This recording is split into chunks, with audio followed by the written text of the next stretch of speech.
Hello anime lovers, स्वागत है आपका एनिमिक्स जोन चैनल पर। और आज हम एक्सप्लेन करने वाले हैं your lie in April anime के पहले एपिसोड को। तो चलिए बिना किसी देरी के वीडियो को करते हैं स्टार्ट। तो इस एपिसोड की स्टार्टिंग में हम एक बच्चे को देखते हैं जिसका नाम कोसे होता है। कोसे छोटी सी उम्र में भी बहुत अच्छे पियानो बजा रहा था और एक ऑडियंस में से एक लड़की उसे देख रही थी। फिर टाइम प्रेजेंट में आता है जहाँ पर सुबाकी नाम की एक लड़की ने एक बार फिर से होम रन मारने के चक्कर में किसी जगह के कांच को तोड़ देती है। जब वो बॉल लेने के लिए उस जगह पहुंचती है तब वहाँ पर एक लड़का बेहोश पड़ा था और सुबाकी बॉल को लेकर चुपचाप वहाँ से जाने लगती है। पर तभी वो लड़का जागता है और ये वही लड़का है जिसे हमें एपिसोड के स्टार्टिंग में दिखाया था। और वो उठे ही कहता है कि तुमने फिर से विंडो तोड़ दी, अभी पिछले ही हफ्ते तो बनवाई थी। फिर जब सुबाकी कांच के टुकड़ों को साफ करने के लिए झाड़ू निकाल रही थी तभी कोसे उन टुकड़ों को हाथ से हटाने जा रहा था और तभी सुबाकी उसका हाथ पकड़ लेती है और उसी समय इनका तीसरा दोस्त आकर उनकी एक साथ फोटो खींच लेता है और इसका नाम बतारी है। और वो दोनों इसके ऊपर चिल्लाते हैं। उसके बाद हमें शाम का सीन दिखाया जाता है और इनके स्कूल की छुट्टी हो गई थी और वो तीनों अपने घर जा रहे थे और तभी बतारी के फोन पर किसी लड़की का मैसेज आता है और वो उन दोनों को अकेले छोड़कर वहाँ से चला जाता है। और फिर सुबाकी कोसे से पूछती है कि तुम्हारे लाइफ में कोई लड़की है, जिस पर कोसे उसे कहता है कि इस दुनिया में शायद ही कोई ऐसी लड़की होगी जो मुझसे प्यार करे। आगे सुबाकी कहती है कि तुम्हें पता है मेरी माँ ने मुझे बताया था कि जब आप किसी के प्यार में होते हो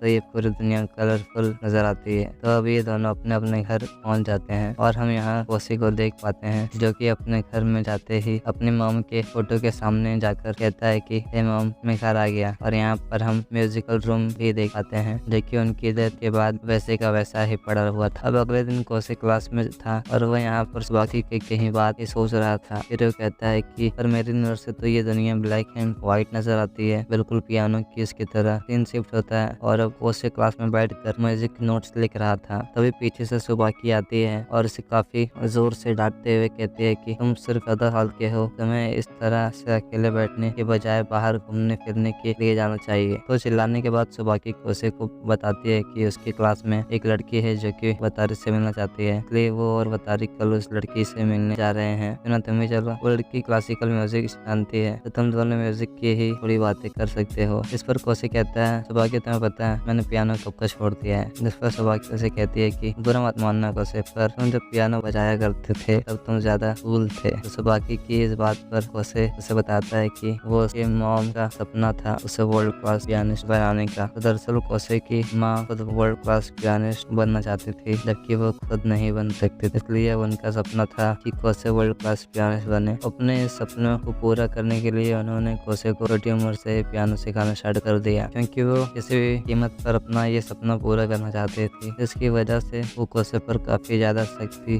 भी करती थी, उसे मारती चिल्लाती और उसके रोने पर भी उसकी प्रैक्टिस जारी रखती थी। तो 3 साल पहले कोसे ने यूरोपियन कंपटीशन में अपनी जगह बना ली थी और उसकी माँ का सपना लगभग पूरा होने ही वाला था कि तभी उसकी माँ गुजर गई। उसके बाद कोसे ने कभी दोबारा पियानो नहीं बजाया। अब रात को सुबाकी अपने घर की विंडो पर बैठी हुई थी और कहती है कि आज भी उसने पियानो प्ले नहीं किया। आई होप कि वो दोबारा से पियानो प्ले करना शुरू कर दे। तो अब अगले दिन कोसे सबसे पहले पार्क में पहुंच जाता है लेकिन सुबाकी और बतारी अभी तक नहीं आए थे। कोसे अपने दोस्तों का वेट कर ही रहा था कि अचानक से उसे मेलोडिका की आवाज सुनाई देती है। डिस्टेंस फॉलो करते हुए एक जगह पर पहुंचता है जहां पर एक लड़की मेलोडिका बजा रही थी। कोसे वहीं पर खड़े होकर मेलोडिका सुनने लग जाता है क्योंकि वो लड़की काफी ज्यादा अच्छा बजा रही थी। और तभी यहाँ पर उसके बाकी के दोस्त भी आ जाते हैं और अब सुबाकी उस लड़की को इन दोनों से इंट्रोड्यूस कराती है। तो असल में इस लड़की का नाम कावरी जो कि एक वायलिनिस्ट है। इनसे बात करते हुए कावरी को अचानक याद आता है कि उसे कंपटीशन में परफॉर्म करने जाना है। वो इन तीनों से कहती है क्यों ना तुम तीनों भी मेरे साथ चलो। इस पर कोसे कहता है नहीं, तुम लोग जाओ, मैं यहीं ठीक हूँ। और तभी कावरी कोसे को हाथ पकड़कर कहती है कि तुम भी साथ चल रहे हो और उसे पकड़कर वो उसे अपने साथ ले जाती है। और इसी के साथ